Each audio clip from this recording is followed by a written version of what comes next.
दिखा रहे हैं प्रधानमंत्री मोदी एलएनजेपी अस्पताल पहुंचे हैं और दिल्ली बम धमाकों में जो लोग घायल हैं जिनका यहाँ इलाज चल रहा है उनके साथ उन्होंने मुलाकात की है। भूटान से फौरन वापस आते ही एयरपोर्ट से डायरेक्ट पहुंचे एलएनजेपी अस्पताल जहां घायलों का इलाज चल रहा है। उनसे बातचीत की प्रधानमंत्री मोदी ने, उनका हालचाल जाना, उन्हें सांत्वना दी। वो पहले ही देश को आश्वासन दे चुके हैं कि इसके दोषी बिल्कुल बख्शे नहीं जाएंगे, सबके सब पकड़े जाएंगे, सबको इंसाफ मिलेगा। दिल्ली ब्लास्ट के घायलों से प्रधानमंत्री मोदी की यह मुलाकात एलएनजेपी हॉस्पिटल में हुई। उसकी तस्वीरें इस वक्त आप देख रहे हैं स्क्रीन पर। आपको बता दें, लाल किले के पास मेट्रो स्टेशन के गेट नंबर 1 पर एक गाड़ी में विस्फोट हुआ। यह धमाका काफी तीव्र था कि दूर तक शीशे टूट गए, आसपास की कई गाड़ियों में आग लग गई, कई लोग इसमें घायल हुए हैं। एनआईए इस पूरे मामले की जांच कर रही है, लेकिन जो लोग वहां घायल हुए, क्योंकि भीड़ भरा इलाका है, हर वक्त वहां पर लोगों की चहलकदमी बड़ी संख्या में रहती है, तो जो लोग इस ब्लास्ट में घायल हुए उनको एलएनजेपी अस्पताल भर्ती कराया गया है। उनका यहां पर इलाज चल रहा है और उन्हीं से मिलने पहुंचे देश के प्रधानमंत्री मोदी। उन्होंने सभी घायलों से बातचीत की है, उनको उचित इलाज का भरोसा दिलाया है और साथ ही साथ इंसाफ का भरोसा दिलाया। अनूप गुप्ता हमारे साथ फोन लाइन पर जुड़ गए। जी अनूप। के बाद प्रधानमंत्री नरेंद्र मोदी सीधे एलएनजेपी अस्पताल पहुंचे और वहां पर जो घायल हुए थे, जो 2 दिन पहले लाल किले के पास जो कार बम विस्फोट हुआ था, उसके बाद जो लोग घायल हुए थे एलएनजेपी अस्पताल में वो भर्ती है। यहाँ पर उनकी चिकित्सा चल रही है। वहां पर वो आकर के घायल मरीजों से मुलाकात प्रधानमंत्री नरेंद्र मोदी ने की। इसके अलावा यहाँ जो डॉक्टरों की टीम लगी हुई थी, उन डॉक्टरों की टीम से भी राय मशवरा प्रधानमंत्री नरेंद्र मोदी की हुई है। प्रधानमंत्री नरेंद्र मोदी की हुई है।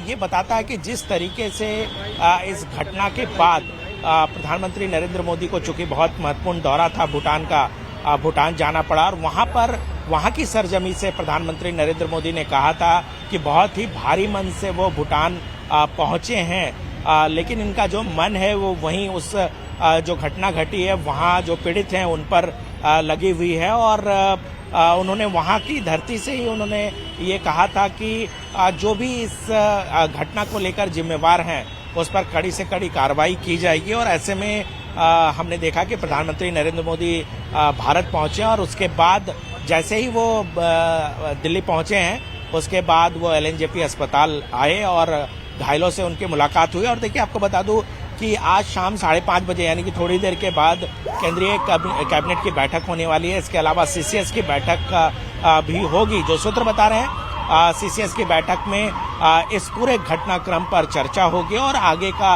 रोड मैप बनाया जाएगा कि आगे किस तरीके से इस मसले को लेकर बढ़ना है। जी बिल्कुल। और इस बीच घायलों से उन्होंने मुलाकात की है, सभी घायलों को सांत्वना उन्होंने दी, उनसे उनकी कुशल क्षेम पूछी है। अनूप, कितने घायल हैं जो एलएनजेपी में भर्ती हैं और क्या इनमें कुछ ऐसे लोग भी हैं जो गंभीर रूप से घायल हुए हैं?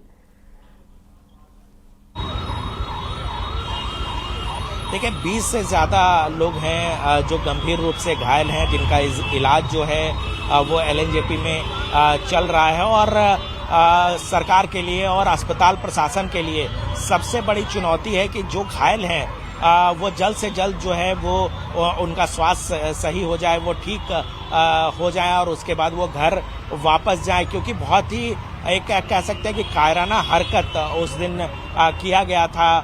जाहिर सी बात है कि प्रायोरिटी और चुनौती इस अस्पताल की यही है कि जो भी अस्पताल है उनको बेहतर से बेहतर स्वास्थ्य सुविधाएं मिले, जिससे वो बेहतर होकर के घर जा सके।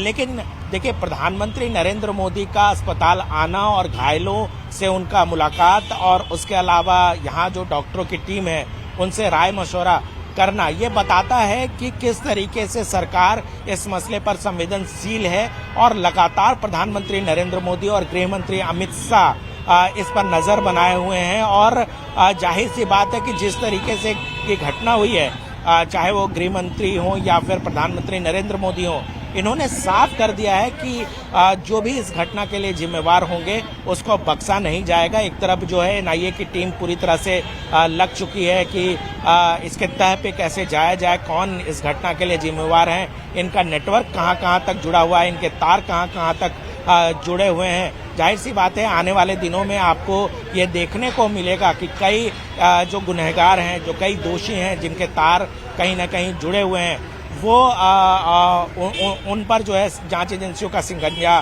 कसा जाएगा और फिर उन्हें ये खामियाजा भुगतना पड़ेगा कि जिस तरह की घटना को अंजाम जो है वो लाल किले के पास दी गई है। जी बिल्कुल, 20 अस्पतालों का 20 माफ कीजिए मरीजों का इलाज चल रहा है एलएनजेपी अस्पताल में, उनसे मुलाकात की है। और भूटान में भी जब संबोधन प्रधानमंत्री का हुआ था तो उन्होंने शुरुआत ही इस तरह की थी अनूप कि मैं बहुत भारी मन से यहां पर पहुंचा हूं, और मंच भले ही वहां भूटान का रहा हो लेकिन वहां से एक सख्त संदेश उन्होंने दिया था और साथ ही साथ पूरे देश को यह कहा था कि इंसाफ होगा, दोषी हर हाल में पकड़े जाएंगे, बख्शा कोई नहीं जाएगा।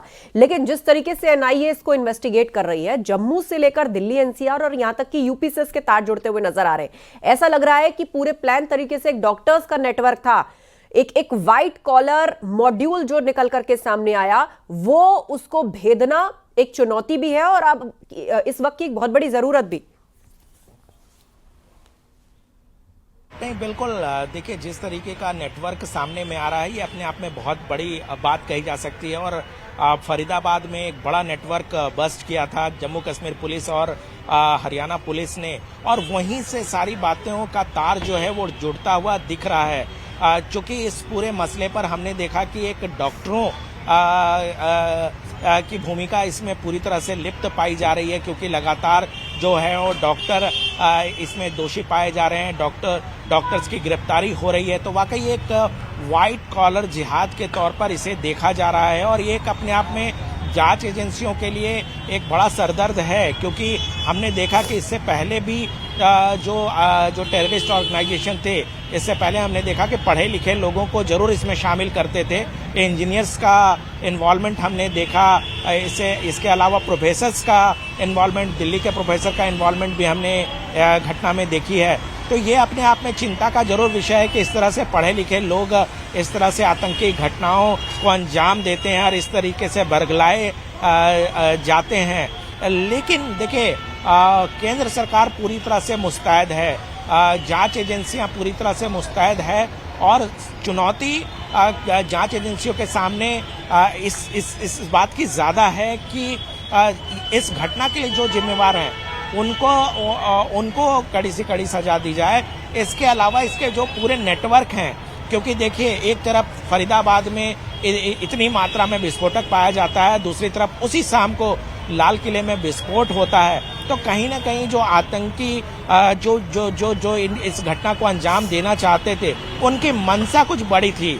तो जाहिर सी बात है इसके पूरे नेटवर्क का खुलासा जल्द से जल्द होना चाहिए और इसके लिए जांच एजेंसियां जो है पूरी तरह से तत्पर नजर आ रही है। जी बिल्कुल, आप नजर बनाए रखिए। जानकारी के लिए शुक्रिया आपका। तो एलएनजेपी अस्पताल में घायलों से मिले हैं पीएम मोदी। कुल 20 घायल हैं जो यहां पर एडमिट है, जिनका यहाँ इलाज चल रहा है। एक घायल से जाकर पीएम ने मुलाकात की है, उनका हालचाल पूछा है, उनको ढाढ़स बंधाया है और साथ ही आश्वासन दिया है कि इस मामले का कोई भी दोषी बख्शा नहीं जाएगा। भूटान से भारत लौटने पर सीधा एयरपोर्ट से एलएनजेपी अस्पताल पहुंचे प्रधानमंत्री और सभी घायलों का यहां हालचाल उन्होंने जाना है। 20 घायलों का अस्पताल में इलाज चल रहा है यहां।